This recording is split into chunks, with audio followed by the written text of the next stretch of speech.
पाकिस्तान के अवाम के दिलों में अमेरिका मोहब्बत पैदा नहीं कर सकता। आज फिलिस्तीनी शहीद हो रहा है और 30,000 तक शहादतें पहुंच चुकी हैं। बारिशें होती हैं तो उनके सर छुपाने की जगह नहीं है। बच्चों की लाशें पड़ी हुई हैं। हजारों की तादाद में वो बच्चे हैं जो शीरखार थे और आने वाले वक्त में उनको ये इल्म नहीं होगा कि हम किसके औलाद। क्या ये इंसानी हुकूक नहीं है? क्या अमेरिका और मगरबी दुनिया को इस इंसानी हक का एहसास नहीं है? यहाँ वो हैवान बन चुके हैं, वहशी बन चुके हैं और इसराइल की जिंदगी है उसको सपोर्ट कर रहे हैं। किस मुंह से अमेरिका और मगरबी दुनिया आइंदा पूरी दुनिया में इंसानी हक की बात करेगा? शर्म नहीं आएगी उनको? और इस्लामी दुनिया के हुक्मरानों को भी हया करनी चाहिए।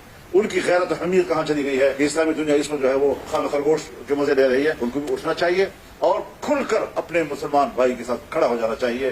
किसी किस्म के उनको मफादात का लिहाज नहीं रखना चाहिए।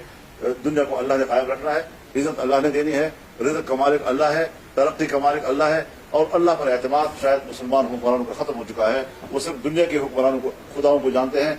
अमेरिका की खुदाई का इनकार कर दें और अल्लाह की खुदाई का इकरार कर दें, फलस्तीनों पर मुसीबत कम हो जाएगी। हमने तो उनको जुल्म के हवाले कर दिया, दरिंदों के मुंह में छोड़ दिया है। कोई इस्लामी दुनिया का हुक्मरान है जिसको कुछ तो हया आए, कुछ तो शर्म आए, कुछ तो अपने कलमी के हया उसके पास हो। बहुत अफसोसनाक सूरत हाल है इस वक्त कि हम सब लोग हैं इक़्तिदार की जंग तो लड़ रहे हैं, लेकिन एक मुसलमान कौम की 2-3 महीने के अंदर 30,000 तक शहादतें, ये भी तो कोई मुंह से एक घर नहीं है किसी के पास। बारिश आती है, बारिशों के अंदर उसकी माएं जो है अपने बच्चों को संभाल नहीं सकती। किसी को रहम नहीं आता उनके हालत पर। घास खा रहे हैं वो, छोटे छोटे बच्चे घास खाते हैं और उनको पॉइजनिंग हो जाती है और वो मर जाते हैं हमसे। तो ये कोई हालत है दुनिया में हो रही है और हम खामोश हैं इसके ऊपर।